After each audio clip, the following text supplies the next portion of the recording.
So let's talk about another dynamic that, coincidentally, freezes us in place. And this is actually freezing reality.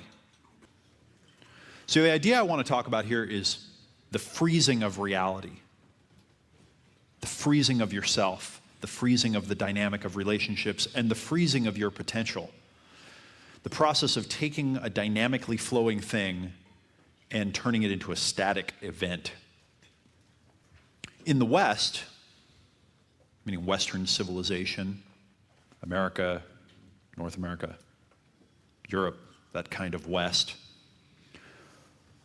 our perspective of life, it typically focuses on things and events. That's what we're focused on. We're focused on cars and sports events, things and events. Consumerism is about getting more things. Goals, events, having things happen when we get to this one thing. In our brains, in our minds, what we do is we nominalize. And nominalizing is when you turn a process into a static thing. You freeze it. This is a term, nominalization. When you turn the process of two people interacting in a way where they start having feelings for each other, and those feelings change over time, and there's a dynamic, and you freeze that and you call that love. Love is not a thing. It is not an event. Love, if it is anything, is a process. It's something that happens over time, and it is always different. And if you love the same person for 20 years, every moment of that 20 years, that love will be slightly different in some way. It will have a different quality. It will be in a different context. It will always be changing. But we, over here in the West, we nominalize everything. We freeze it. We turn it into events. We turn it into things. And so this allows us to, in some cases, it has some benefits, allows us to conceptualize things in different ways. But it also takes the dynamic out of it. Now, Alfred Korzybski, who wrote a book called Science and Sanity, he wrote another one, Manhood of Humanity. He was an interesting guy. He had this thing he called time binding. This is where a lot of these ideas came from. And in time binding, we take things that are happening over time and we make them one thing in our mind. So we might take a relationship that was a complex relationship in the past and we'll freeze it into one image, and that's the way that it always is, and that's the way it always will be.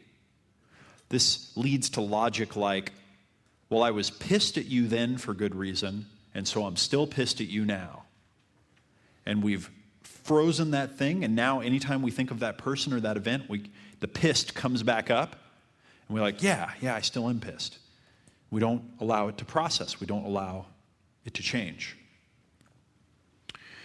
And then ultimately what we do is we take these frozen things that we've created, these nominalizations in our mind, turning everything into things and events, and we start to identify ourselves with them. They become part of our self-image. They become part of who we are. If we won a football game when we were in high school and we were the quarterback and threw the touchdown pass, that's who I am, is that event. That event defines me. I am attached to that event. In the East, they have a completely different dynamic. Instead of focusing on things and events, they focus on the unfolding process. In fact, in America, when we say nothing, or in our Western culture, when we say nothing, we mean that there's an absence of a thing, that there isn't a thing there. Whereas in the East, the concept of nothing is not about the lack of something being there, it's about there is no thing anywhere. There are no things. I saw Chris Howard speak very close to here recently, someone I've been making friends with lately. And he said, physicists have estimated that if you took all of the matter on Earth, including the Earth, and you squished all the space out of it, that it would all fit into about a teaspoon. That's how much space is in there. I read one estimate that in an atom, there's as much space between the physical pieces as there is relatively in the solar system, between the sun and the planets. So when you say there is a thing here, we only mean that on one level, really. So this stage feels like a thing, but it's mostly space. It's just a little bit of stuff in there, if any at all. And so in the East, they really recognize this, and everything is part of a dynamic, part of a process, part of something that's changing over time. Our bodies, all the cells change over time, right? A few years go by, almost all of the cells in your body have replaced themselves. Even the ones in your brain. What's going on? How is that possible? And even the cells have intelligence. Cellular level intelligence. They know what to do, getting signal with other cells to purify and cleanse themselves, what to do if they're attacked. They have a process all their own. Nothing freezes. It just doesn't happen. You can't stop your life. You can't press the pause button. And so thinking in terms of things and events can really jack your brain up, can really get you hosed up, as my friend Richard likes to say. Now, the world changes around us, other people change, but we don't want to. We resist it with everything we've got. And these processes of time binding, of freezing things, of nominalization, this creates a challenge, because if we freeze it in our mind and it stops becoming a dynamic process, then how are we going to deal with it in the real world as it's changing and moving all the time? Especially if it's something like a relationship or an interaction with a woman. So do you remember we talked about lying and what lying is, so to speak? So if lying is pretending to know anything for certain, then the truth might be defined as you reporting your ongoing experience as it's happening.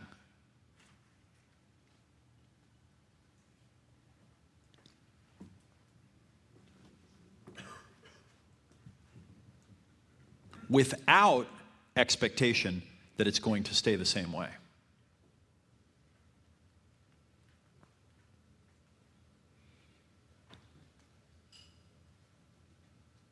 Something I learned from Brad Blanton, he wrote about this in Radical Honesty, and you may have heard me talk about this maybe in my advanced series. The truth changes over time. And if I think, well, the truth was this way, and so it always is going to be, I'm stuck. My brain is stuck. I've frozen it. If, on the other hand, I expect the truth to change, I'm going to have a much different experience of life.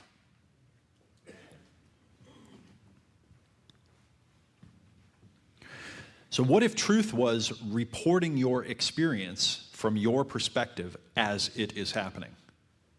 And that is your truth. And not trying to make truth be about events or things.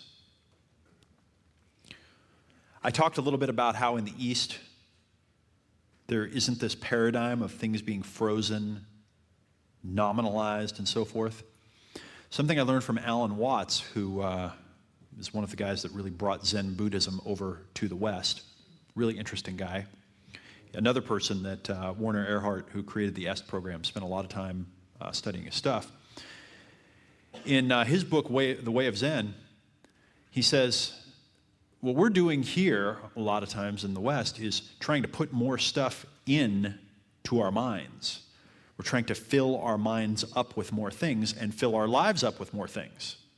We want to fill our lives with more events and more stuff. And what we're doing is we're crowding out the opportunity for something miraculous to happen for us. If you want to have a cup of water, you first need an empty cup. It needs to be empty before it can be filled with something. And when I first read this, I thought, that is something I've never really considered before. Emptying and making space can allow the miracle to flow in. So a lot of times we're seeking, we're trying to find, and we're trying to fill our life with all of this stuff, these things, these events, these experiences on some quest, rather than making space in our life, space for this natural flow, this dynamic to do its thing. As an example, in this conversation that you just witnessed not too long ago, there was a lot of, I'm sharing my thing, and you're sharing yours, and I'm sharing mine, and you're sharing yours. The next level is when you really feel understood. Because when you really feel understood, a space is created because you don't need to communicate your thing anymore. You don't need to fight for your idea. You don't need to justify anymore. And then what's really going on has the ability to maybe come out. So is it possible that you've been clinging to events and things and trying to use those to fill holes in your life? Is it possible that you've been making these wonderful dynamic things into static events and maybe trying to even get a static event thinking that that's what's going to make you happy forever? Are you attached to static events that happened in the past that are no longer happening? Quick exercise. Blank piece of paper.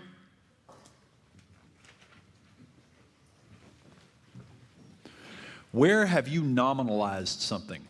Where have you taken a dynamic process and made it into a static thing in your life?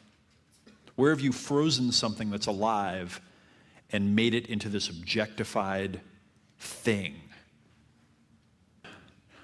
Now, where have you frozen the truth? Where have you taken something that you experienced and you froze it and you said, that is true, that is the way it is? Whether it be that someone's a bad person, whether it be that some dynamic happens between a man and a woman and this is the way it always works out, whether or not something's right or wrong, where have you frozen something and made it true and you've just generalized it to be that way? There's a great story about Werner Erhard, the guy who I mentioned who was the founder of EST. And if you don't know what EST and the Forum are, EST was a famous seminar that was very popular, especially in the 70s. And it was the first kind of publicly successful, what they called large group awareness trainings, where people would come in and they'd work through some of their stuff, kind of like we're doing here today, and they'd walk out and they'd feel transformed. And Werner Erhard was very interested in the topic of transformation. Anyway, he created that program and it went on, and now the current version, iteration of it is called the Forum. And he affected a lot of people.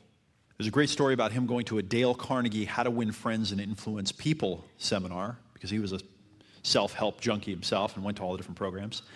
And he went there, and one of the things they taught at the seminar was when you're speaking and telling people what to do, it typically kind of turns people off.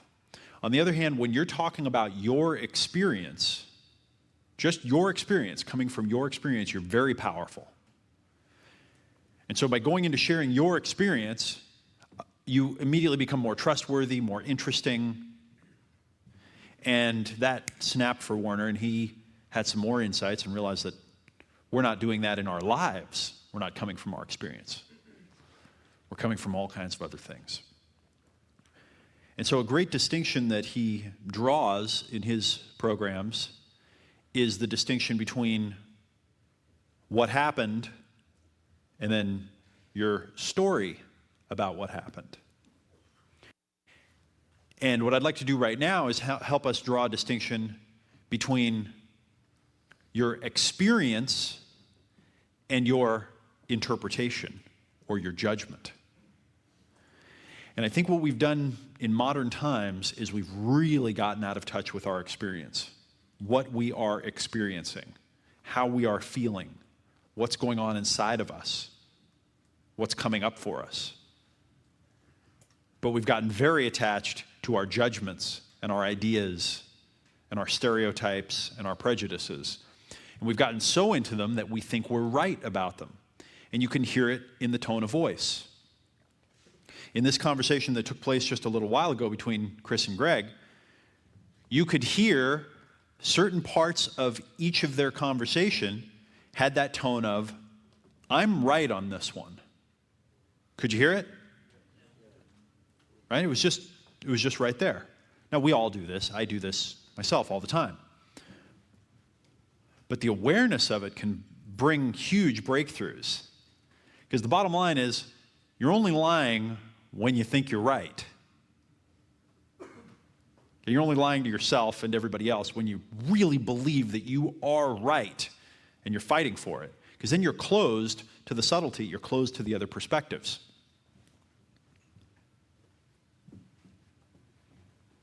So here's what I'd like to do. I'd like to draw a distinction between your experience and your judgments.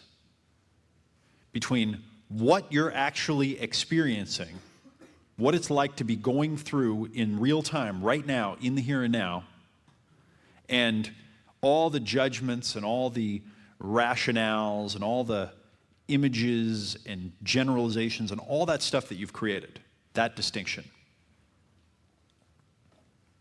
Who'd like to play along? You want to play along? You look like trouble. Are you trouble? Can we get a microphone for the troublemaker right here? You want to stand up? What's your name? Christopher. Christopher, you want to come up here? Sure. Give Christopher a warm welcome. How's it going?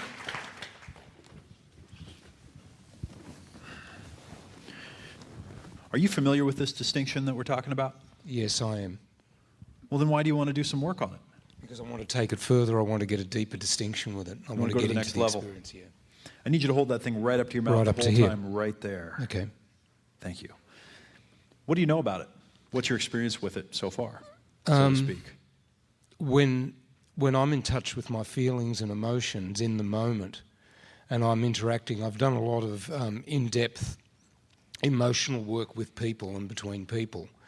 And when, like that discussion that happened earlier, Yep. and when it gets to, and also I do consultations with people, and when I'm right there with people, it's just magnificent. It's like I'm flying, I'm shining, they're shining. It's just beautiful. And that dynamic that goes along. And then when I get into my judgments about things, or I become righteous, or I'm convinced I'm right, and someone comes up with a different point of view, and I hit that point where and if I let go at that point and go, okay, let's learn, let's experience, let's go somewhere else with this, it's beautiful. It's like surfing. Where does this manifest with women? With women, with me... Where is it a challenge? With me? Yeah. Just in the moment, when I first see a woman that I'm attracted to, when I'm alone, there tends to be that classical freezing up thing. But I remember I did with Real Social Dynamics, I did one of their seminars in Sydney. Yeah. And Jeff there just said, okay, go and talk to that woman. Go and talk to that group of women over there. And something in just being, he gave me the permission that I wasn't giving myself to just go for it. And I had such an extraordinary, wonderful experience. It was just brilliant. In fact, at the end of the night, I became a legend in that nightclub, just because I'd completely let go and went with it. Awesome. Yeah. It was You still here, Tyler? Yeah. He's the founder of Real Social Dynamics back in the corner over there, so go talk to him if you get a chance. Okay. Those guys do some awesome work. Yeah. Go ahead. So I experienced what it is for me to be free and just going with it. And when I'm on my own, the pattern I have of just, because I have a very brilliant intellect as well, and when that comes in... I think we may have found our issue. It's a great tool, but it can be a great curse. So I have a very brilliant intellect. That sounds like a good nominalization to hunt and chase down a little bit, huh? Yes. Yes. Yeah. Interesting. Get you. Where does I have a brilliant intellect maybe block you from everything you could have with women? When it does get frozen like that, and that manifests in my actions, in my body, in my responses in real time, that's where it really blocks me.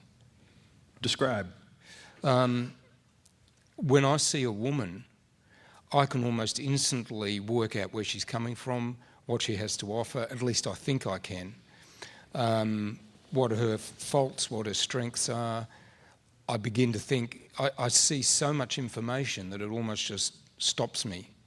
Well, not almost, it actually stops me. I get so much information coming in that it overloads and just stops me. And I also, because of experiences I've had in the past, which have not worked out, where relationships have ended badly, and that the fear of that repeating itself comes up. So my mind begins to defend me against getting hurt. He knew I was going to go after that one. Did you hear that? Caught himself. Yeah. The mind, my mind. Let's choose one situation where this has happened. Tell me about your experience, one that was really intense for you. I remember there was a place in Australia called Noosa Heads, which has a beautiful national park. I've been. And it is beautiful. Yeah, it's lovely. And I went for a walk one day, and we had to go on a different track because they were doing repairs. And as I was walking along the track, there was this very beautiful young woman walking behind me. And as she was, I could just feel what I sensed as, or I felt an attraction, an intense sort of dynamic going on there. Okay, so time out. Yep.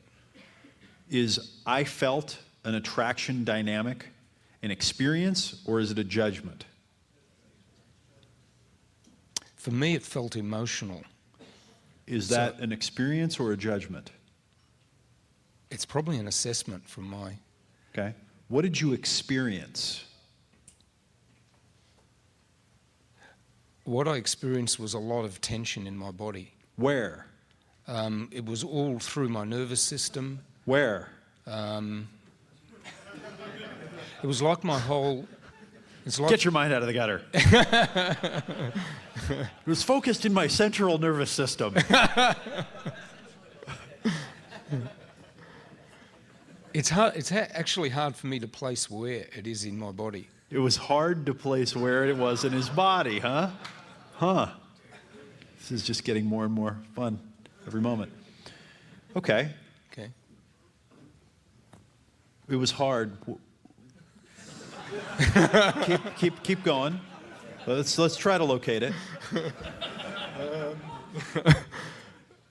I felt aroused by her. Really? Yeah. Where? I mean, did you get turned on by her? Or was it a different type? I mean, was it anticipation? Was it a sexual thing? Where did it manifest itself? Wow. It seemed to manifest it up here. Okay. Up here, yeah. Describe the feeling. The feeling, it was like Describe dry mouth. Okay, your mouth got dry. Dry. It was like I was ready to pounce, like a leopard or something. It was like... Okay, that's more judgments and more metaphors. What happens when you get ready to pounce? What did you feel? Where? It's like this for me. It's like alert. It's in all, here. Yeah, you're doing all judgments, but now you're getting closer. Good. Where? In here. Okay. What does it feel here. like in there? It feels... I don't know the word to put on it. Are you tensing it? Are you tensing. relaxing it? No, it's tensing. Is it tingling? What color is it? How big is it? It's tensing. It's empty. It's grey, but it's tensing. It feels. It's definitely tense, and it's like everything in me is pulling inwards. It's like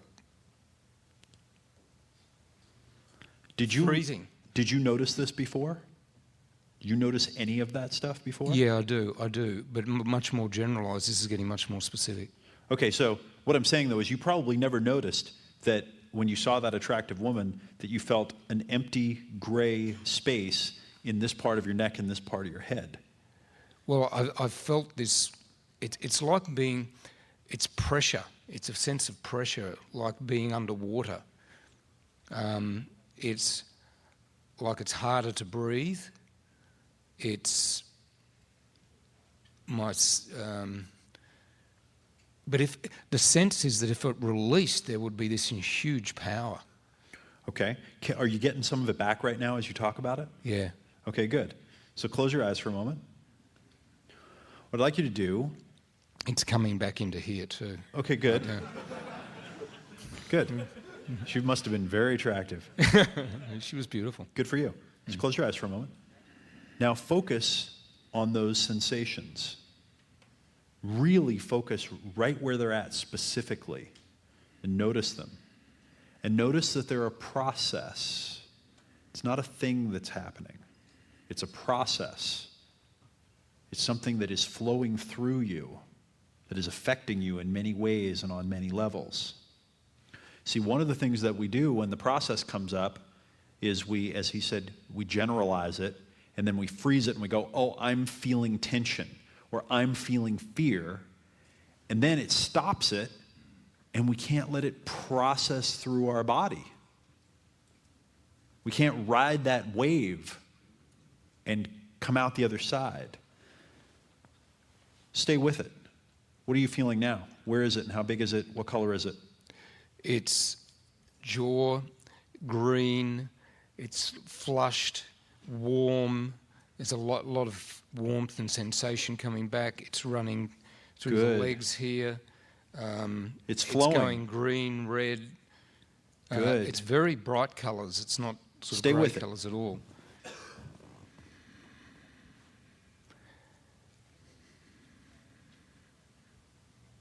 Now where is it? It's down here, just below the navel and above the pubis, or above the genitals. What color? It's more dark now. It's more like rolling black, like a cloud. It's very intense black.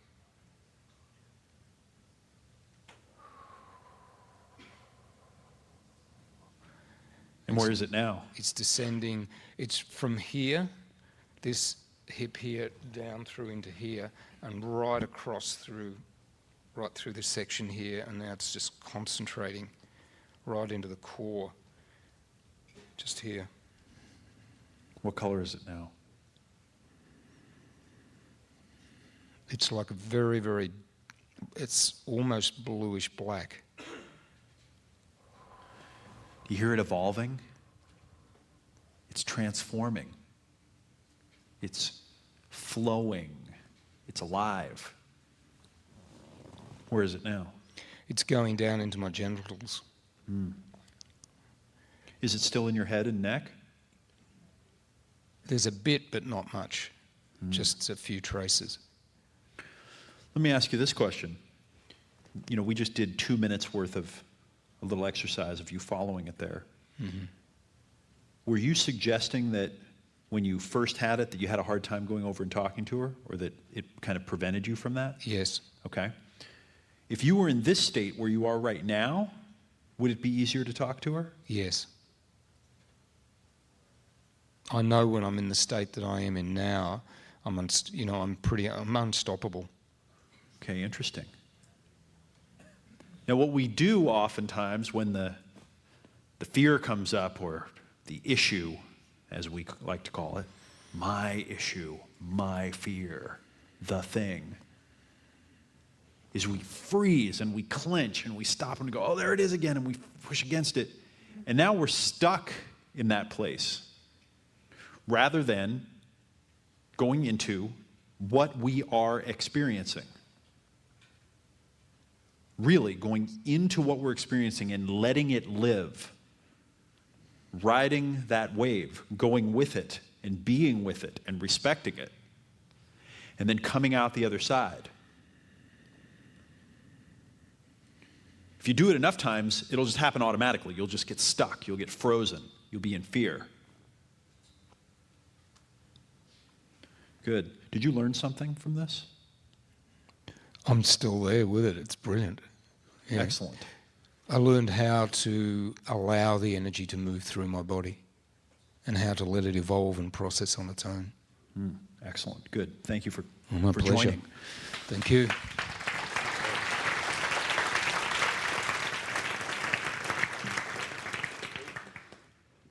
Who else? Who's ready? You want to come up here? What's your name? Chance from Atlanta. Chance. Give Chance a hand.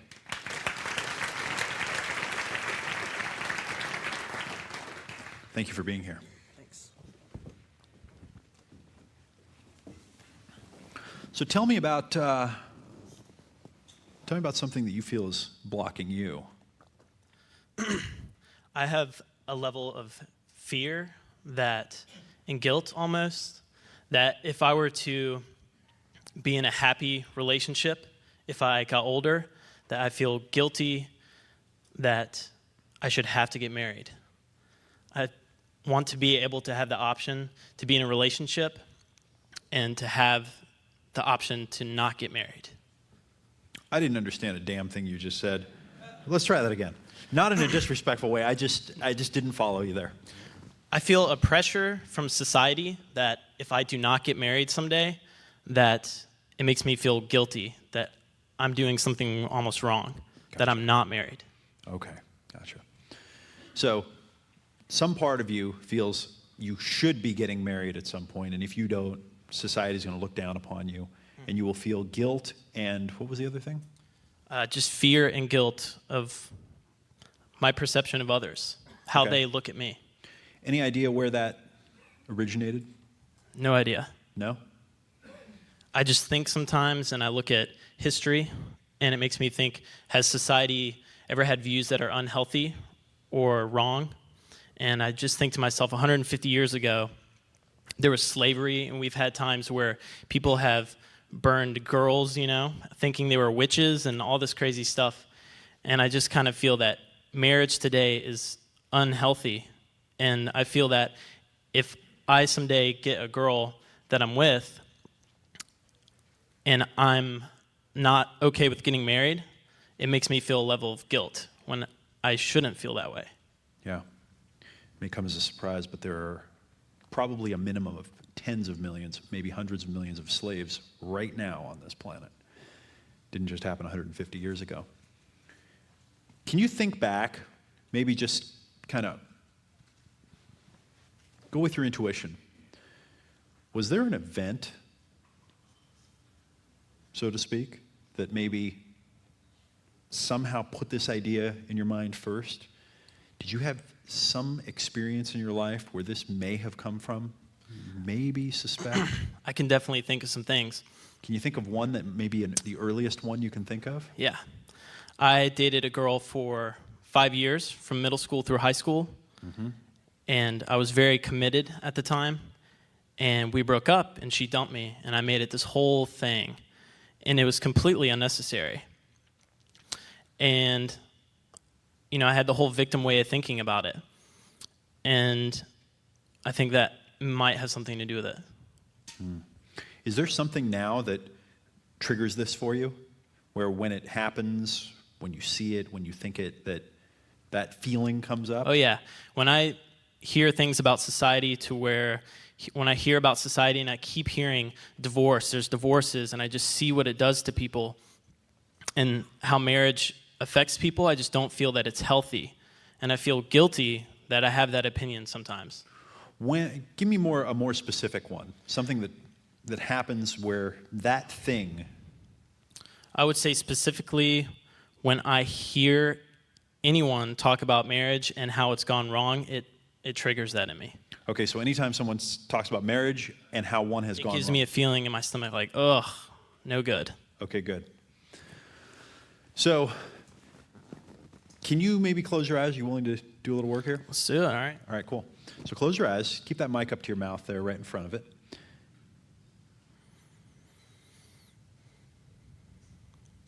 You know, my mom and dad were married, and their marriage went wrong, and they wound up getting a divorce, and that marriage went wrong.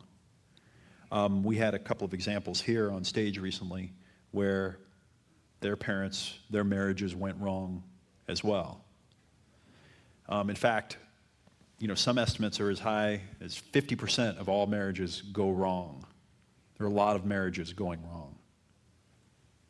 Are you getting a taste of that feeling? Oh, yeah. Okay, good. What is your experience? My experience is from hearing and seeing the rest of what other people are doing, it's led me to the judgment that marriage is unhealthy because of all the negativity I've seen surrounded with marriage. Not one thing you just said was your experience. What is your experience right now? I'm experiencing the feeling of guilt for not wanting to get married.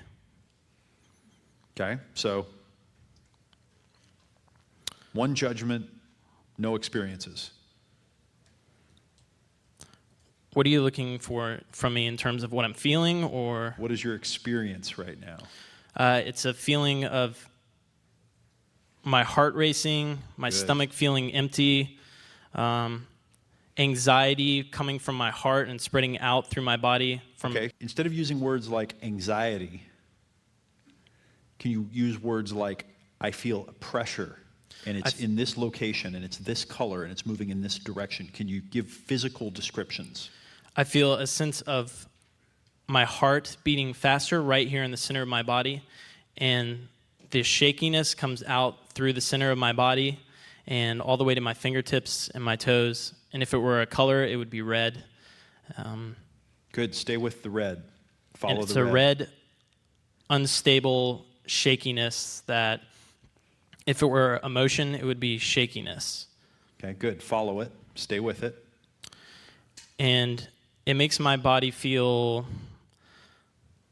unstable. So instead of my energy being in a straight, confident line, it makes me feel... Forget unstable and energy and confident. Stick with your experience. Those are all judgments. It makes the color red that would be spreading out through my body just go all over the place and be spreading everywhere instead of a centeredness of feeling. Okay? It's back to judgments. You're not sticking with your experience. Stay with that experience. Where's the red going? How does it feel? What parts of your body is it in? What's the pressure? I can feel in my arms, in my chest, in my legs. It's a feeling of spreading all through each and every one of my muscles, my joints. Keep following it. And it's a very... Stay with the red. The red is a feeling of expanding through my body and making me feel very uncomfortable. Okay? Stay out of those judgments of uncomfortable and stay with the experience. Just the experience. Just the physical experience. Just stay with it. Okay, the muscles in my body... And tell me how it's changing and evolving. As I sit here and I acknowledge it, I can feel, and I feel the awareness, I can feel the red and the expansion of the nervousness in my body, which is the red, the tension. Nervousness is a judgment. Stay out of your head. Stay in your experience. The head is the thing that's making it worse, by the way.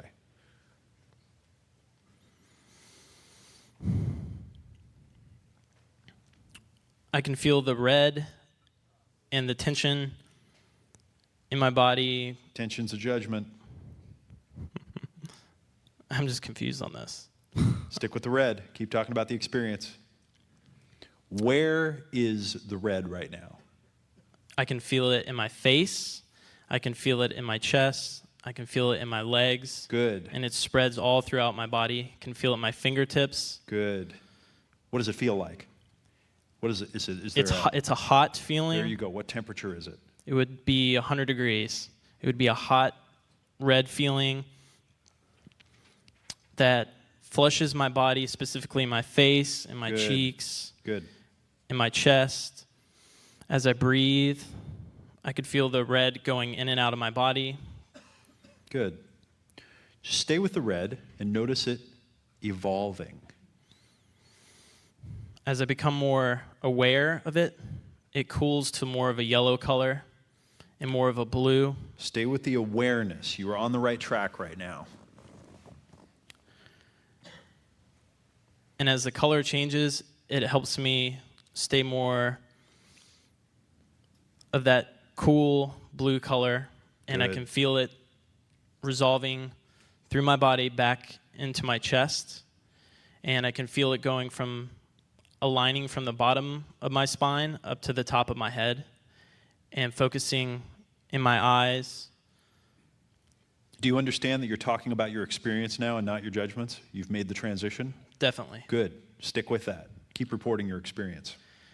And as I focus on the awareness, I can feel more of an acceptance, which is a blue color. Forget the acceptance. And Report your experience. the feeling has become a blue color, and I can feel it all through my body, through my legs, and it's almost like a network of blue that extends through my body, and it's more of a being in the now feeling. Good. What I'd like you to do is keep your eyes closed, put the mic down at your side for a second, sit comfortably, really comfortably, put the mic down. Like actually drop it out of your hands. There you go. Sit in a comfortable position. Everything's okay. In fact, everyone in the room, let's close our eyes for a moment. Okay? So we've all got our eyes closed. And I want you to just breathe, focus on your breath, the feeling of your breath, and follow the experience. You know what to do now. Just follow it. Okay? Pick the mic back up. Maybe open your eyes and come back. Everyone? Report your experience now in your body. It's more of a calm, soothing feeling is what I'm feeling right now. Okay? Those are More judgments. relaxed. You're right back to it. Give me your experience. What do you feel? Give me your Stillness. real sensations. What color is it? Where is it? Do you feel tension in some part of your body? Do you feel relaxation in some part? I feel much more relaxation going through my muscles and my tendons. Which ones? Where does it start? Where is it most relaxed? It starts through my chest, Yeah. and it spreads outward through my chest, out to my arms, up into my head, out through my body, down into my feet. And it's more of a wholeness from within. Now, you know, my mom and dad got a divorce when I was young. A lot of people get divorces. What's your experience as I say that? Initially there, it was a feeling of, instead of more, that's funny, that time, instead of it being more of a anxious wanting to start defending myself, it was more of a cool feeling of understanding. And if I could describe understanding, it would be my body relaxing and having my muscles relax. Which ones? It starts in my chest and then goes to my arms and my legs to my feet and helps me be more cool. It just feels more relaxed Okay. instead of in a defensive mode. Okay. So do you see from these examples how there is experience happening in the bodies of these individuals? There is experience happening, and it can be noticed and related to and stayed with. But if you're not conditioned to do this, if you haven't practiced this, it's not what comes up naturally. And if you don't do this, if instead you go into your normal thing and then you go up in your head and you do all your judgment stuff and you know, which you still were doing there, even all the way to the end, right? Because that's just what we do. That's where you're at, and that's fine. But if you do that, you'll miss what's happening, and you'll block it, and you won't let it process through. You won't be able to actually be alive. You'll turn yourself into an event that keeps happening over and over and over. It'll be like that old movie Groundhog Day, but for the event over and over and over. Thank you very much. Thank you. What if, when you were in that situation with that woman, what if you could let what is happening happen? You could let it process through your body. You could get into what you are experiencing rather than all these judgments and all this freezing stuff that you have in your head. Who thinks that that might be able to have a profound impact on your life potentially? Okay? Let's do a quick group one of these. What's your thing? What's your button that gets pushed? What's your version of what we just witnessed here? When does it happen for you? Close your eyes.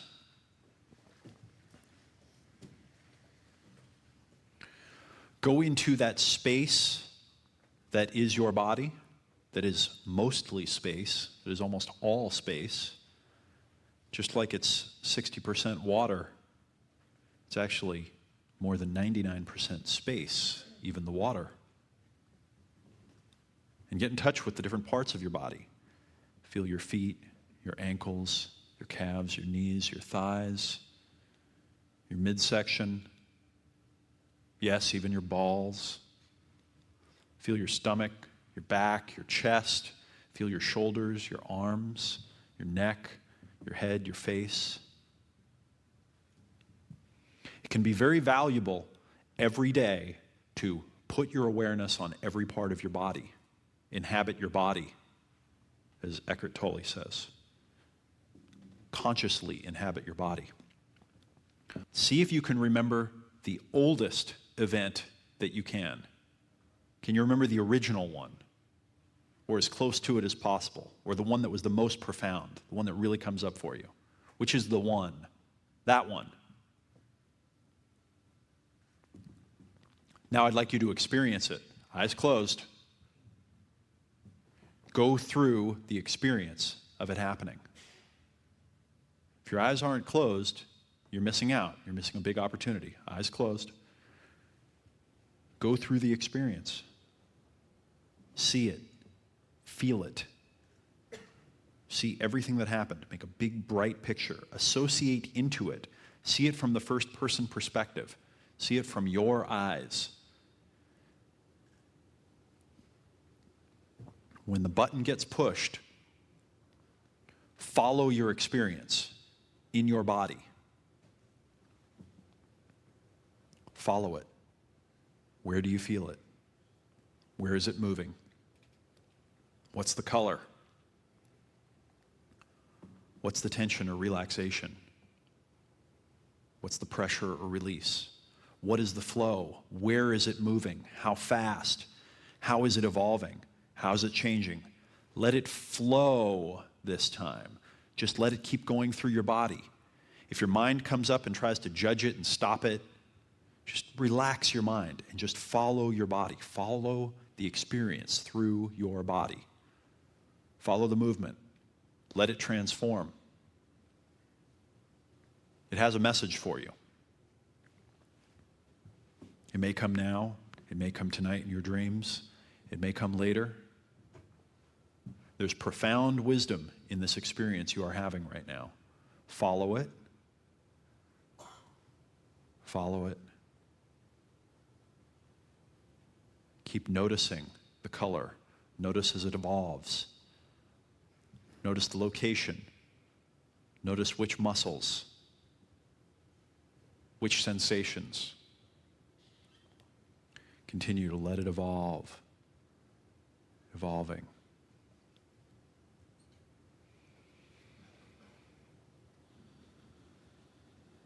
Start taking some conscious, slow breaths, relaxing your body as you just let it flow and wash over you, riding the wave. Good. Good. And now, as it just flows through you, just let it keep evolving and just start coming back to now. All right, who had an insight there? Raise your hand if you had insight from that whole process. Only 4 people, okay, good. Really, who had an insight from that whole process there? All right. Write down what your insight was. What was your insight from this? What did you learn? If you didn't get it, that's okay. Your insight might have been, practice that more and see if I can figure out what the magic is. Most people got something. What was your insight? What was your big aha?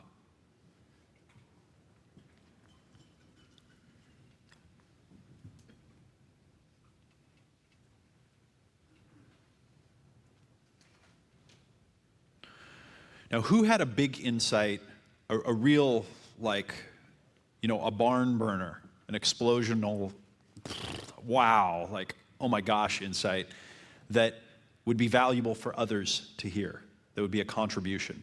Okay, could I get, maybe 2 or 3 over here and 2 or 3 over here? So my insight was I really have to focus in on my body even more than I thought I was doing before.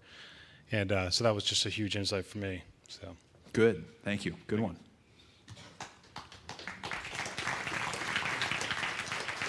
I'm Scott from Los Angeles. I realized that I have always blocked whatever I'm feeling and try to move forward to what I want to accomplish. And I go straight to my head and try to think of what I need to do next to accomplish what I want to achieve instead of experiencing what I'm feeling. What's the insight? The real experience is in what I'm feeling, and that will lead me to what I should do or go, what I should say. Write this word down, emergence. Emergence.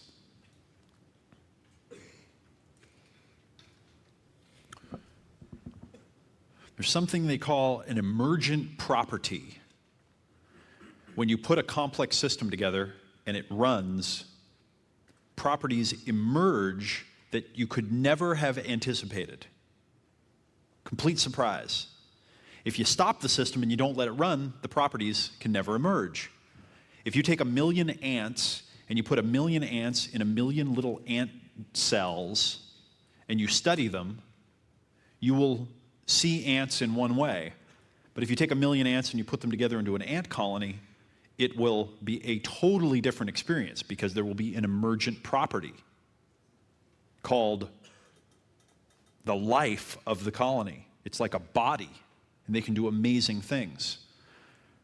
What he just said was, it was so big, I hope you got it. When you follow your experience and you make the space, what emerges can be so far beyond whatever you were trying to do. It can be so much greater than whatever you thought was the outcome that you wanted to have. Kim in from San Francisco. Yeah. For me, it was like I always felt it, but like this time around, it was like much deeper.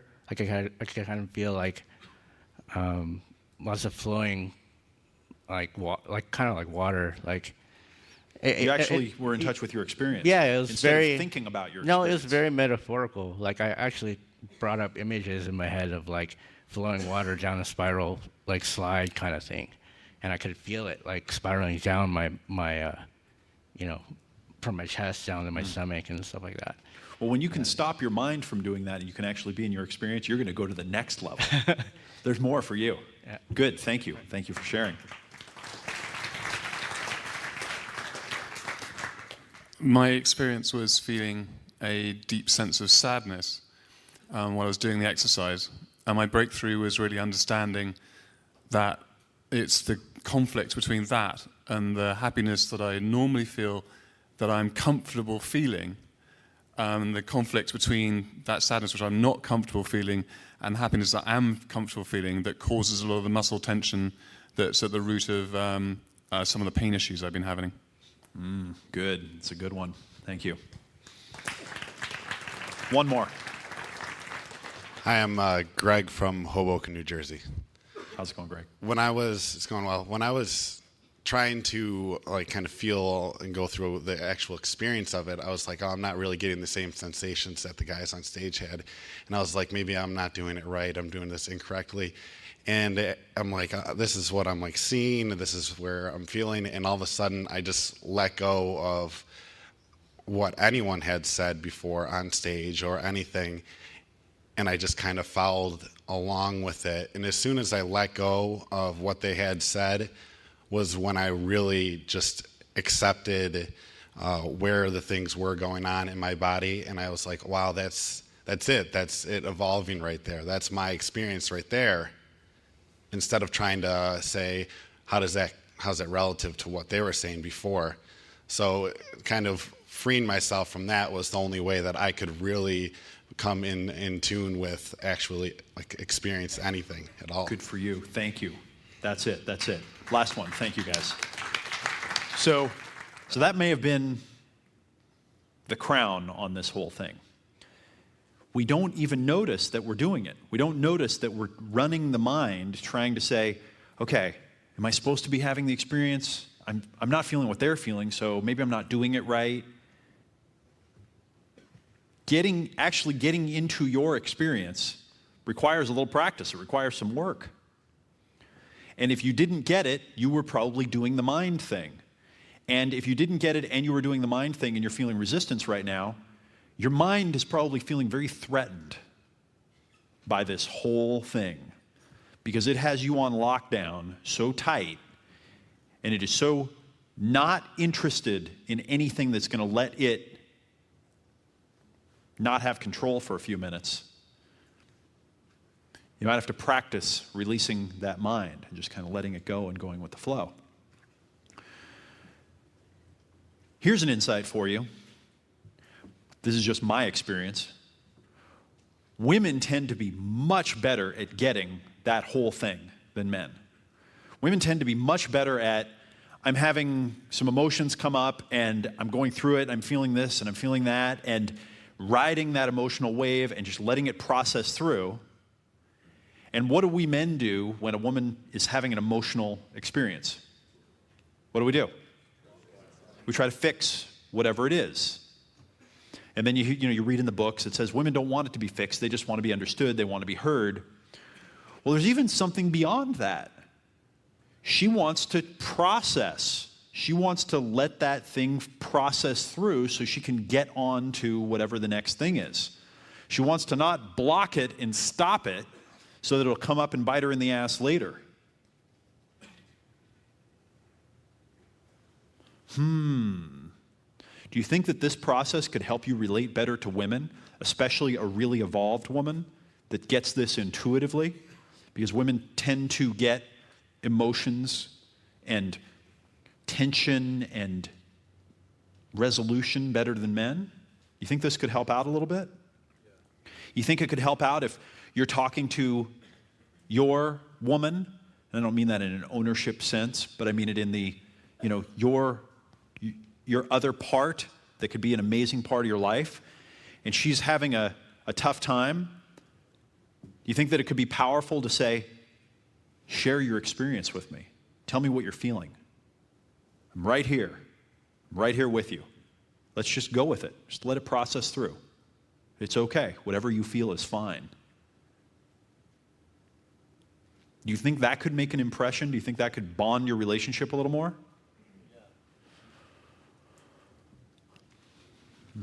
Good.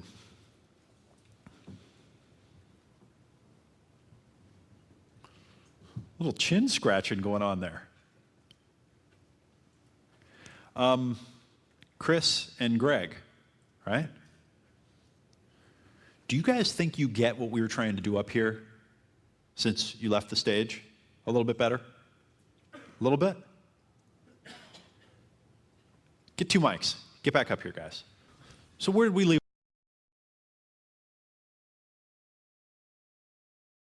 I think we're still talking about sex. We may have been talking about sex in some way.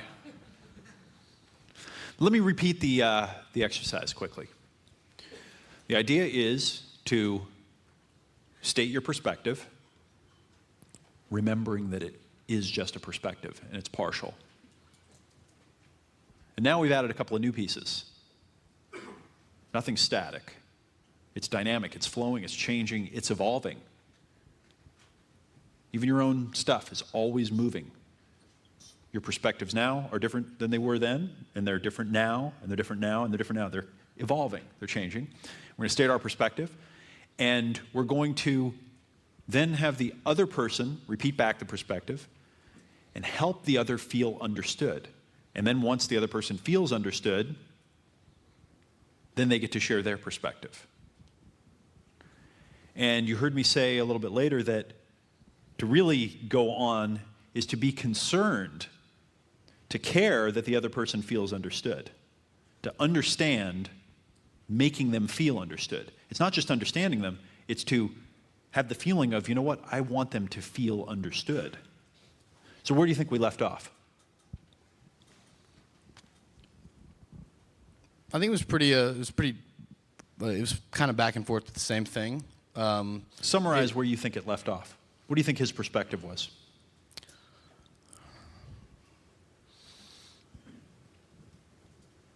I think your perspective is one of deep moral conviction, and your perspective is one of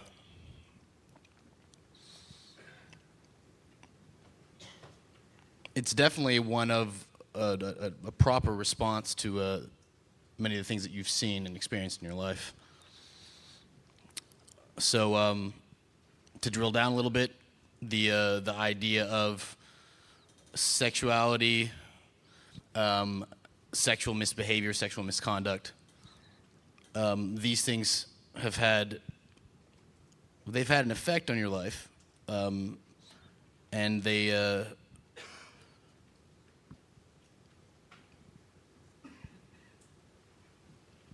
the misbehavior has caused strife. So this is essentially where your perspective is coming from, and therefore, again, misconduct, it has a charge to it, and that misconduct is linked with immoral behavior. That's a little. For me, it was more of, and I guess you're kind of on this, the experience, what I've experienced through my life, and what I've seen happen in other people's relationships is that if there is sex not in the proper context, or what I have been brought to understand as the proper context, that it can damage relationships, and that it doesn't forge as strong of a bond as if you wait to have sex in that proper context. I'm going to give you another hint. Here's the hint. You guys agree.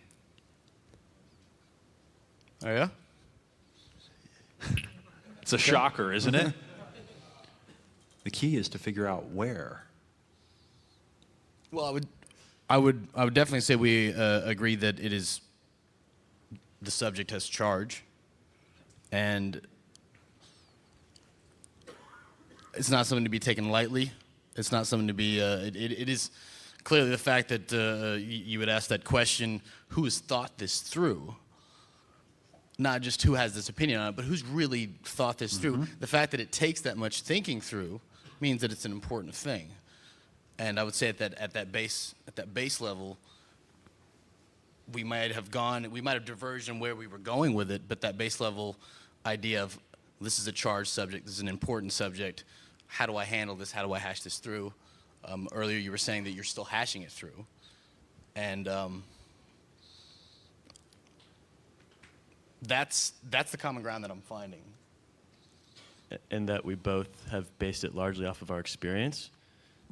And although we have different experiences, I think we can also relate on the same experiences in a lot of ways. For example, give you we another both. hint. What? Each of your experiences has tremendous merit. Okay. We Right. both went through divorces together, or not together, but we both had we both had parents that have had a divorce, And so both of us have had the same experience and felt the same thing. Yes. And we both came to different outcomes, but we still kind of had to go through all the same heartache and the same inner struggles and the same difficulties, likely. Okay. Can I ask one question? real quick? Go. So earlier we were doing these exercises that involve feeling the emotions in your body, and it's to not make judgments and really focus on that. And I feel like we're kind of back to concepts and ideas a little bit. And so, in this context, how does that apply? We're not talking about that right now. Okay. We're talking Just about kidding. something totally different. How did you arrive at where you are right now in your perspective? Give me, experientially in your life, what are the things that really got you to this place right now? How did you build this case? So my parents got divorced when I was 19, and so I just got into college, and my brothers and sisters were really, really struggling with the whole divorce, and at that point, I kind of entered into the same struggle that they had and tried to help them and tried to grow through it, and I was looking around at other relationships and looking and trying to, I think maybe part of this was I saw the really strong relationships where people hadn't had extramarital affairs. I didn't really look at relationships where maybe that had happened, but then they got back together and reconciled it. So I guess part of my perception could be skewed by what I was looking for and what I had seen, but I was going through and processing all this pain and heartache and trying to find some place to turn where I could find truth and comfort and solace. And I found it in the Christian God, and I found it in looking for that one woman who someday, and that one really strong relationship that my parents didn't have, and that I didn't have at that point because my parents were my strong relationship, and it kind of fell apart. And what's the basic, fundamental part of your perspective? What's your basic, boil it down? He boiled it down to a good few words there. How I arrived to it? How I Yeah. arrived to the... How did you get where you are?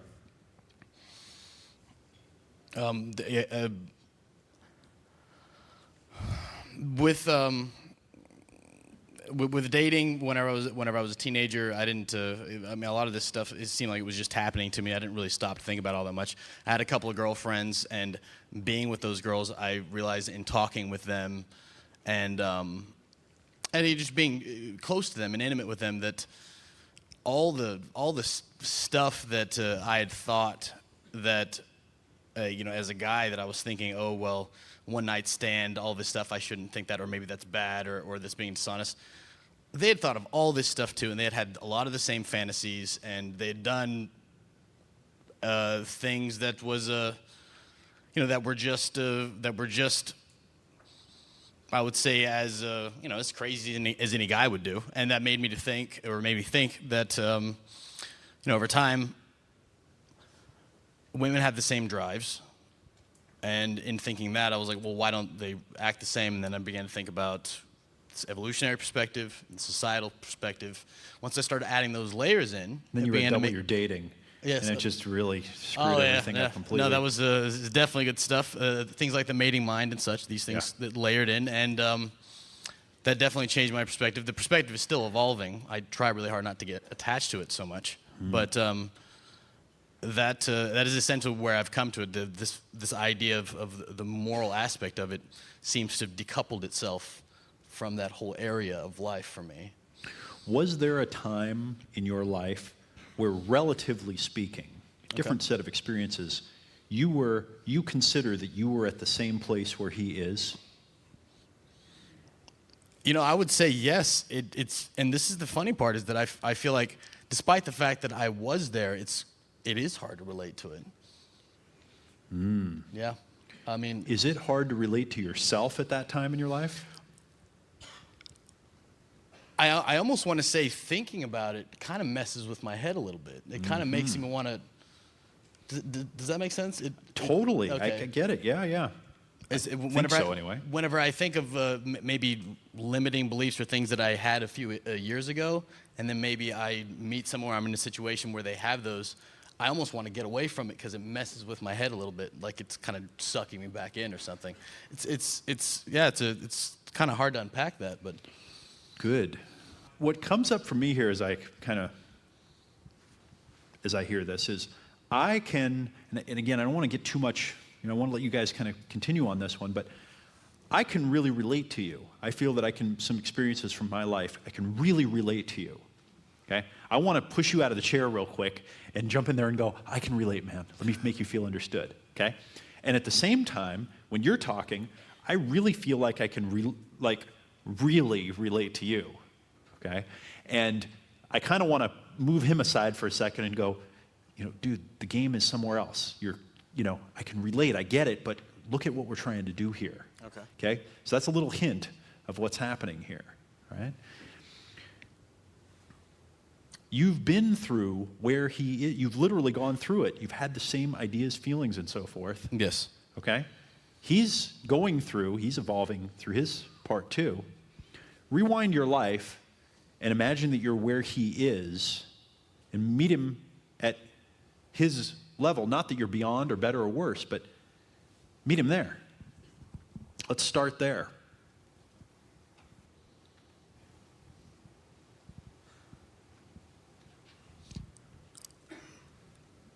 Yeah, I understand that. That sex is not to be taken lightly. It's not to be it's an important thing. It's a big deal. It is. I'm really thinking about a lot of the thoughts that I'd had. It's a big deal. It is an expression of love, which I would say to me at the time was a transcendent thing. It was a sort of an all-encompassing. It was something that was bigger than the physical life that we were living. So it was an expression of something that was more true than, our everyday life.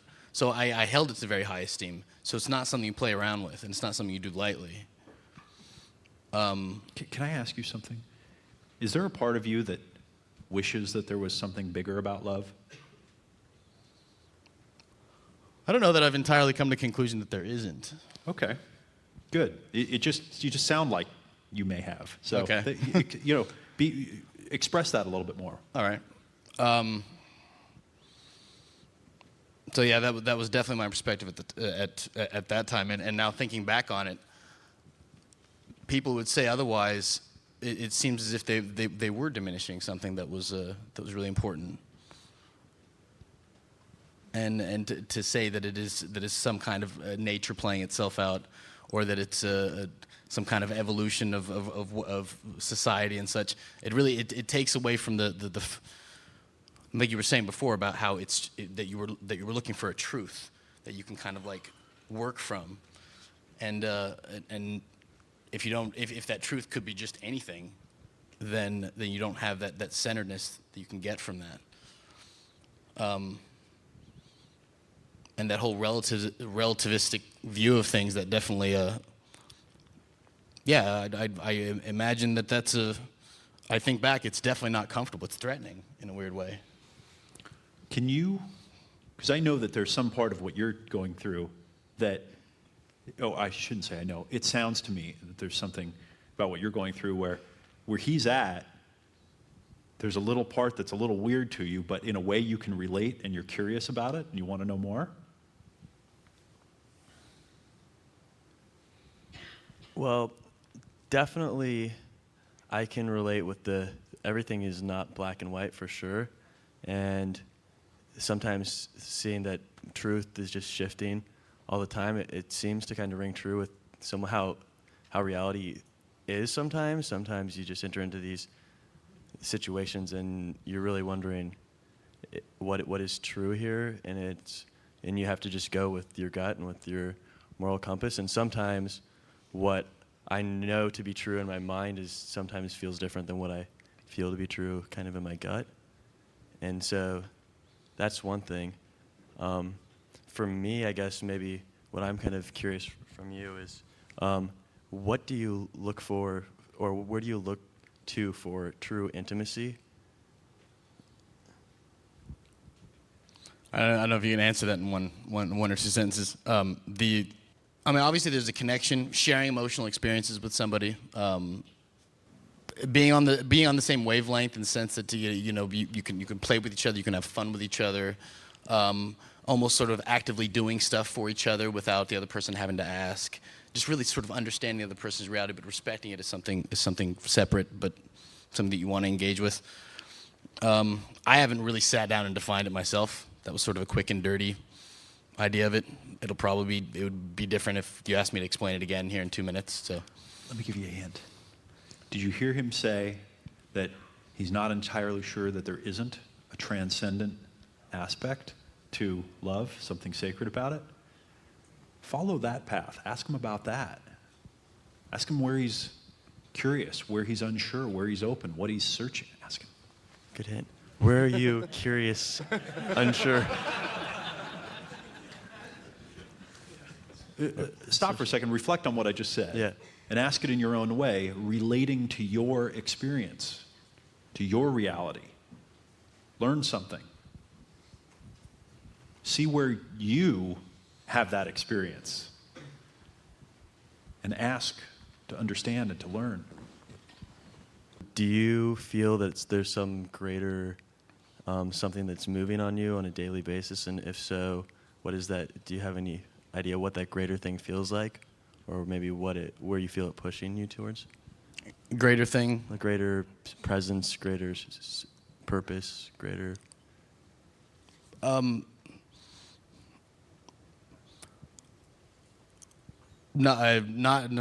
There's a big risk of this sounding this sounding callous, but nothing bigger. But I feel like what we're inhabiting is pretty amazing in the sense. So there is that awe, and I suppose that would that's very close to what you're talking about. I feel like, because it's not something bigger, but it's something that's here, and there's awe for that because it's pretty weird and it's pretty awe-inspiring in and of itself. So by greater, I would go with that's what I mean.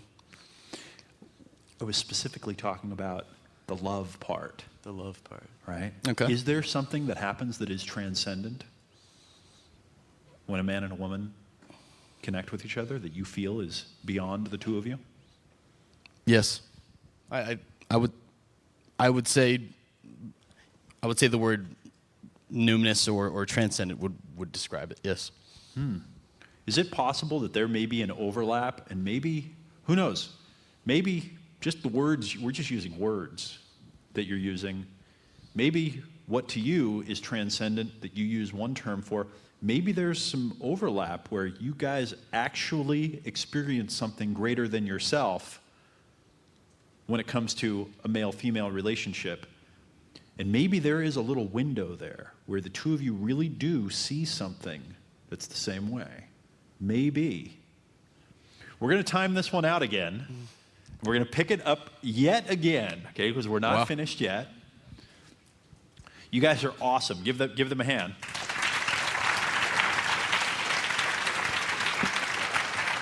You do it again.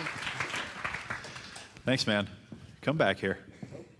Thanks for playing. Thank you. You guys are doing, I want to tell you guys, you guys are doing work for all of us that is miraculous. You're really helping us all do a lot of great work. You can see how not easy this is. Okay, this is hard work. This is challenging work. This is where transformation is. And if you can't do it here, you're not going to be able to do it out there. If you can't do it with another guy who is here on the same path, you're trying to get to the same place, how are you going to do it with that woman when you find her? This would be a great thing to buddy up with somebody, or even do it a couple of times. Grab somebody for lunch and say, let's find something where we have different opinions quick. Let's go through abortion or politics or let's get into something. And let's do this. Let's practice. Let's see how we can do. And notice when your things come up and they block you and they freeze you. Notice when you don't want to look at it. Right? Notice when you get that ego of, no, I'm right. Notice when you think you understand the other person and then you say back what they said and they go, no, you don't get it. Because that's much more the reality. It is not easy to just understand a person. It's not simple. Stephen Covey says, seek first to understand and then to be understood. Seek first to understand, then to be understood. He said that if he had to boil all of his lessons down, everything he's learned in his life, to one concept, that was it. Seek first to understand. Seek first to understand. A lot of us play games where we don't understand, and that's our game to make ourselves feel better than. That's how we get to feel better than everyone else, by not understanding. Because if I had to challenge myself to really understand you and really understand where you're coming from, I'd have to open my mind. I'd have to evolve. I'd have to let myself flow. I want to remind you of something. Your mind has you by the balls. It's gotcha. We want to just relax a little bit. Relax that mind and say, you know what? Maybe that mind is just a part of me. Maybe I have a body. Maybe I have emotions. Maybe the relationships that I have with other people, there is something that's being created that is somehow transcendent. And maybe to you it's a spiritual thing. Maybe it's a physical thing. Maybe it's whatever it is. Maybe it's an energy thing. I don't care what you call it. But maybe you could be open to that being a dynamic that is to be revered. And maybe when you're revering it, you can have the realization or the awareness that your mind and the games that it's playing are not everything. And that old idea of who you thought you were is not everything. And that by opening and really opening and understanding, being with your process, helping the other person be with their process, you can create something that could potentially be a miracle. Could be a miracle. I want to introduce you to two very, very special guys, incredible men. And one of the things that I really like and respect about these guys, they've been friends for a lot of years now, is that they really do live in their own realities. So you'll hear me talk a lot about the idea that when you're dealing with women and interacting with them, it's like you go into a reality distortion field where everything's different. Attraction and communicating with women doesn't work the way other social relationships work and so forth. Well, they've turned that whole thing on its head. And when you're interacting with them, you're in their reality. You're in their world. And their world isn't like your world, but they can relate to your world. And they have an extra special talent of being able to reach out and pull you into the world that they inhabit. Other things that make these guys special is they're two of the only people that were in Neil Strauss's book, The Game, and escaped without getting hammered pretty bad, okay? And, Neil's a pretty, candid guy with his writing.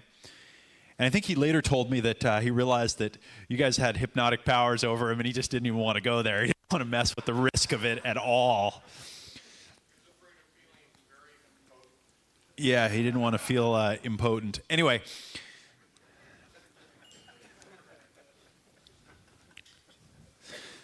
Eric was, his nickname was Rasputin in The Game. You may have heard a lot about him. Steve, did you have a nickname in that one? Steve, yeah, that's what I thought. So you might remember him from The Game.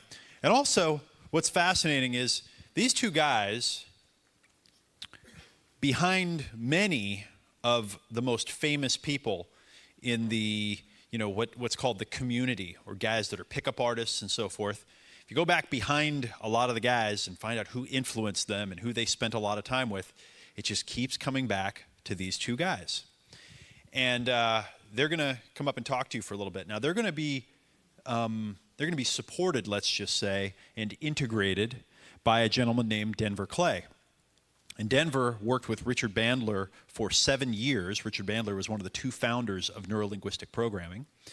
And he's going to, like I said, support and help integrate with the auditory exploration, let's just call it.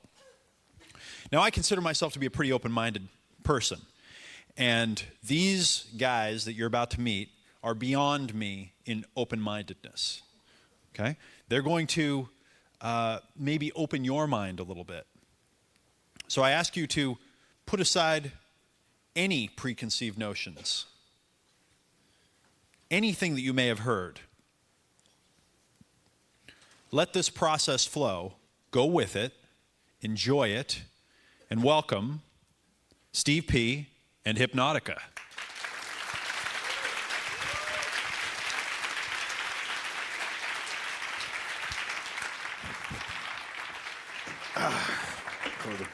It's always a pleasure. You know, before we even get started, before you even walk away, this way. See how easy that was? You know, there's something that I think that's really important that's going on in this community. Not only is it starting to get to this point of critical mass where it's about to explode, and there's so many people that are now, because they've dated 3 girls, are now gurus, okay? But there's a lot of rehashed bullshit information.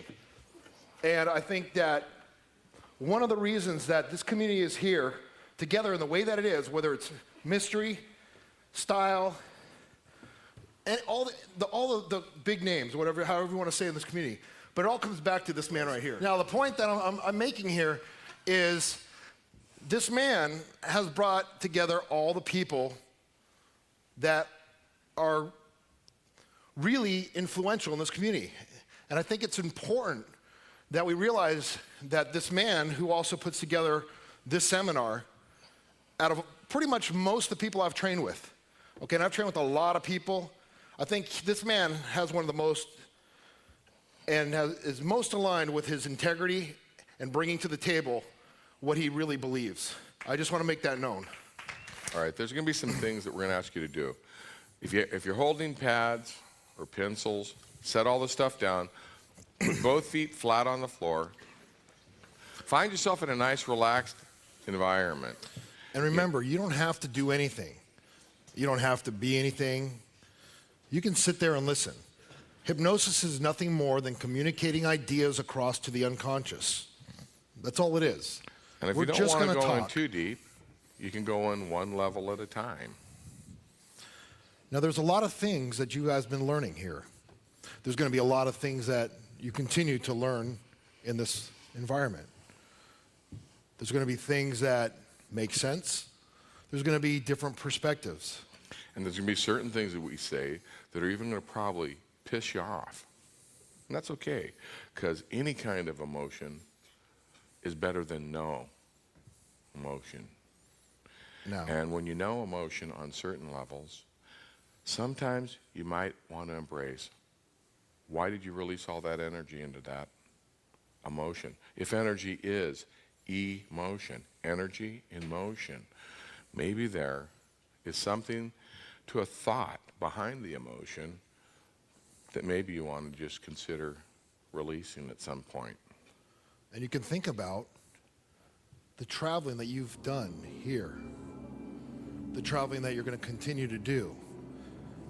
Because you made that decision back then in that certain time. To get here or Now. go there. Things that are going on. And someplace in between it all. You might find a time to look up above eye level. Find a spot on a ceiling and take a deep breath in. Slow breath in through the nose. Hold it down at 3 fingers below the navel is what they call your hara. Breathe in and then slowly exhale out through the mouth. That's right. Now, it's that all right feeling now. Take another deep breath in. Slow breath to where you don't hear the wind. Breathe in relaxation and exhale all the tension. Perfect, isn't it? Then take one more deep breath in. Breathe deeply. And as you exhale, feel your eyelids drift down into a place of relaxation again. Can't you? Welcome back, my friend. Now, to a place in the mind you can think about where the hall of change has many doors of perception. And you can feel about your mind. Some of these doors. And it's nice to hall hear. Are tall or short. To be here. But as you allow your eyes, with the eyelids closed, be here now. To roll up, to look through the forehead. In the indigenous cultures, they talk of this as the way to access talking to Grandmother Moon.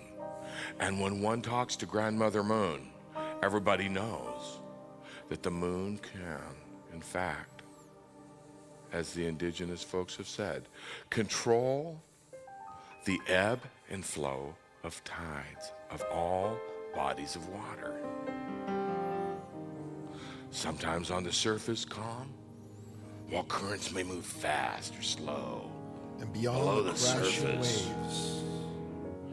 Sometimes things might swell up or just settle down. The crashing waves upon the sand. Sometimes it'll take you one level or the other. And the times of sand. But sometimes when you allow your mind to And the float different away, kinds of sand. the wave goodbye to those old thoughts that held you in that place. As those waves roll in, that can be in a certain gently to a place. shore. That's for sure. And You I'm can not allow sure completely yourself if to you're hear the where sound you are at now. as the wave recedes back out. Now, as you look with your eyelids closed, roll your eyes up to look out through the forehead. And the indigenous people say this is how you see Grandmother Moon. Now, if you've done this properly, looking out, you'll be able to imagine. And some people don't visualize, so what I'm going to ask you to do is just imagine that you can see through the forehead, and it's as though all of a sudden it opens up a door of perception, a window, a portal, so to speak, that goes through the building out to where you can see across the universe. Even further still, through the clouds, through the atmosphere, looking back, seeing from where you're sitting out and seeing the face of the moon.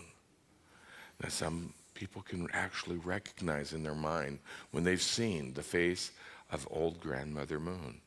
Now, the indigenous folks say, when you look at Grandmother Moon and you have a trapped emotion or feeling, and you say, Grandmother Moon, take this tension from my body of water. Calm these waves of emotion. Take a deep breath in. Test as you look at the eyes of Grandmother Moon to see that your eyes can't come open. And then quit testing, and as you exhale, let yourself drift with calm energy even deeper into a journey inside your mind, the other mind. Perhaps a place where you had the curiosity of a child, looking through one book, a place then where another, you want to develop. Knowing how much fun it's going to be. And if you know anything to about open development, up the new opportunities to learn information that you can play with, and play with these things.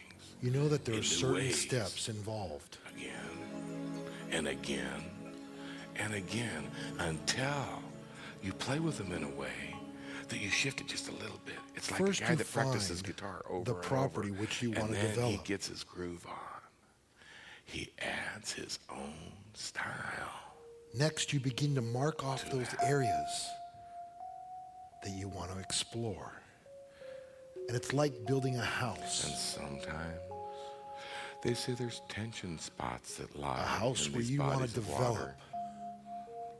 And when you focus on one space or the other, just above where you might focus. And if you've ever seen how a house Some becomes strand of tension might be, to stand or might have strong, been, or once was. you know that you bring Notice in, that just above and beyond that equipment. place of tension, you bring if in you certain focus things. into it, put all your concentration into that place where you feel that focus. Some things Now, help you dig deeper. drift into that body of water as though you Other things float are here outside your body to wipe and look away, at your face. to clean up that Zoom space in on your face. that you're going to develop. Make it bigger. Zooming in closer, closer, still closer. Because as you're Until here, you're getting ready to go on that incredible journey inside your mind. And then you zoom in even closer and closer and closer still, magnifying it, getting bigger, and you here inside this inside your development, mind. where you can build your And you own, zoom in a little bit closer. your own firm Noticing foundation. that all of a sudden the chromosomes are getting bigger. But before you build that You foundation, zoom in think a little about bit closer. You can even begin to see the strands of DNA. Think Zooming about in even this. closer. You notice where those strands of DNA. Think about the foundation and the blueprint of that home that you're going to live in. What do you want that to look like? The blueprint of your mind for the house that you're going to live in, which now that you have gathered in this territory, and you can begin to bring in that equipment that's going to begin now to change that direction, to change the development, to dig down inside, so that when we start to pour the foundation here this first day now, all the things that you've learned, and it's like bringing in a tractor to move certain things, or you can get a router to cut other things away. It's nice because as we're now building the foundation, you can begin to pour the cement. And at first it's going to shift because that's what goes into the foundation when you think about living in the house of your dreams, your dream home. So think about, as we're pouring the foundation now, what it's like, your dream home. Make the blueprint up in your mind so that as we continue to hear other perspectives. Now, as you think about another that, part of your mind drifts down, floating even gently into a deeper level. Again. There you go. Perfect. Zooming in to where you can actually see everything getting bigger and bigger, magnifying it, moving in, seeing those strands of DNA and it's nice that to come know from an interaction between your mother and as father. the foundation begins to settle, And further in to where it gets bigger. and you begin to put up to where you could the actually first go down to bracket the in your very mind. center of an atom. Now, You if know where the can see plumbing this, belongs? or just imagine, or just pretend that you can. And you know how to begin to Pretend build you're those, not pretending, and you can actually those rooms up see inside. it on another level. And all the And wiring. from that perspective of that little bitty atom, you can look out as if you were looking at your body as a hologram. All the From wiring one little piece of the of a foundational hologram, house that you're you building can represent all the other can begin to layers. connect so that And lights when come you look on. at that, it's as though you're looking at an x-ray. And you can see where some trapped emotions might have been. Other weren't lights they? you can disconnect. And when you look at where that And it's nice to know that is a little bit you can have it tension, any way that you want. When that what connection you do is takes you place, take a deep breath in and listen to the sound of where that is stuck. And now as you begin to explore your Does it home, have you can a notice hiss, a hum, a some particular rooms sound? Notice the feeling of that tension. feel good. Notice if there's a color, and if there is. Take a deep breath in, Other rooms feel better. and as you exhale, bringing that life force with that breath, exhale out through the mouth. Go. You're going to do 4 breaths. Take breath number 2. Breathe through it.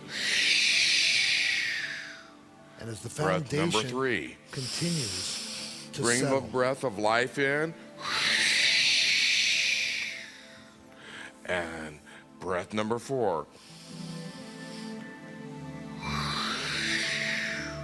And notice where that tension was, how that energy has dissolved that. like the thermostat in your new home, the air duct system that moves through it. You can turn it up. Or turn it down. You have that control inside. If you need to spice it up and make things a little hotter, you can do that.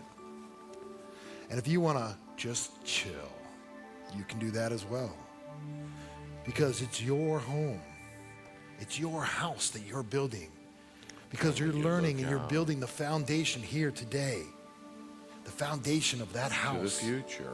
And all these And you different see wires from yourself different moving rooms are going to be with coming all in. of these lessons. We're going to begin to build rooms. It's as though, like there's a tapestry of change. You're going to have And new all that you learn perspectives. from this room weaves itself as you sleep at night into these many different textures on your personal tapestry of change. The doorbell can ring and remind you of something. Doors can open and doors can close in this And house. when one door shuts, the Your others will house. open again. Other new adventures. And there's going to be guests probably that come over to your house, just as there's guests here this week. Guests that are going to come in and they're going to see your house. And sometimes you're going to hear some things that really seem You're going to have to experts come vibrate in well with you. that may say, Some hey, that just sat in. let's put a plasma ways. screen here. And when you take these wonderful Let's rewire lessons your that audio you can this learn, way. move them into your future. Notice how it opens and can still remain Let's cut the grass open. or build the landscape around you. Just a variety of many Let's make the new, outside look as good wonderful as it feels on the experiences. inside. And this can happen anywhere, even there, in the Because middle once of the nowhere. walls go up, you When can go people into walk- other rooms. And they first learn. Windows can open. Once they learn to walk, they You don't can think feel about the how they breeze had go to go through through. the learning phases to learn that. And the nice thing that you're learning But here, when you watch a young child, it's like people recognize, I used to do that. You know, clutching up, falling on your butt. You know, clutching up, standing up again, falling. learning Standing here until now, you're standing like, ta-da. that it's your I house made something of it. and you can direct it And then they and grab decorate that it. coffee table, scooting around it. Decorate it the way you want to. If you want a little mojo, you paint that wall red. You want to feel even better, you can paint it blue. Now, That's take a right. deep breath in and think about the house that you're building here. Because we're just in the first phase Think now. about all Because when I think of the double new your dating, I lessons think of every double night that as you relax into a restful night. and double that sleep. even more. Integrate the new change that open up like flowers And as you take in these new ideas at your new place of being, and you make those shifts and here changes and out into your future, from here all of that is so positive. inside, Noticing some things help you grow past others, and other things just support what was already there, but and you can others make just it build better. stronger foundations for you to Now. build.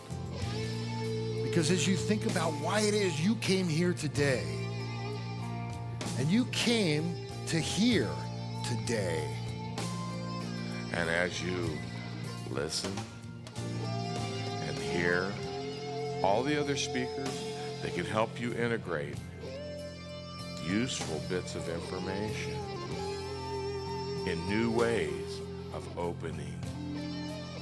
Because when you go How out to surprised dinner, are you going to be each morning and I know that as you're going these to eat, things integrate? You may notice one thing now, and a week from now, something else. I want you to think about that meal that's sitting in front of you that you've ordered, what it looks like. Because as you take that meal, you don't have to think about every single bite that you're doing in order to digest think about it. the lessons of love and the apprenticeship of All love you have that to do is move take it through, inside and let your realize, body, as one of the great masters once said, your body will digest it in its our own way. interactions with others are there to nourish our soul. And nourishment is always a question of purity. You'll be able to digest it in your own way. And your body knows what's good for it, what it will keep, and your body knows what to do with what's full of shit. It's up to you and your body to know what's going to be good for you. That's right. So as you think about the rest of the week and those things that you're here to learn, as you make the commitment to yourself that I'm willing to take responsibility for who I am, what I do, and the changes, Now- changing into a man of power, a man of means, and a man of actions, can't you? just feel it. Imagine it, feel it, breathe it in. Breathe in what it feels like to feel what it The feels like to power, be the that true man that power you've that always you can- wanted to be here now. Because as you breathe it Breathe in it further, in, yeah. and you let those Noticing good feelings flow through that the you, energy that comes back with you and you let the bring will it up be an further, energy of abundance, and taking the an power energy of calm energy, of and abundance feel the energy inside, that builds with other loops of energy. and wonder what thought that you've learned here today is going to make the most difference in your life. And how And when surprised are you going to be tomorrow is it going to shift? when you wake up to the new things that you've awakened in your mind, Because tonight you're going to dream, perhaps. as well as every night this You may week. dream good And dreams, beyond. crazy dreams, funny dreams. Dreams of new houses and foundations. Some may be sad dreams. Dreams Some of dreams what you to may release, express yourself completely. and dreams Other even dreams you can hide of until you how feel to brave be enough to come out the and Donald open your Trump eyes, of but your not own yet. world, can't you? Because as your mind filters through the information that you're going to learn here, and you're going to become that person you want to be here now, just take the time to know that in a few moments, when you open your eyes, or perhaps you may have had them open already, you're going to see things and that perhaps they're going to look just a little bit different. And I'm not saying it's going to be completely different. But when you come back into the room, A subtle shift for take you a may be deep more breath appropriate. in, breathe in the breath of life, the life of action, the life you want to create. Breathe it in. Exhale, and at a rate and speed that's not only comfortable for you, but right for you now to come back into the room and welcome back And just my reorient friend. yourself in a way. Again. Take it in. And just feel what it feels like to be here. Now. Look around. Look into the eyes of those men around you and make that commitment that you're willing to become the ambassadors for the next generation. And beyond to change. And isn't it a nice thing to know that you have the abilities and you're going to learn even more skills that can actually move forward with you through time with power. Starting from this place. Moving forward. Remember, what you bring into your life is what you will amplify. Now, I know you guys are going to go out tonight, perhaps you're going to go to sleep. Just remember this. Think about all the things that you've learned. Go back in your mind, rehearse them, replay them over and over. But other than that, guys, I hope you enjoy yourselves here and you learn.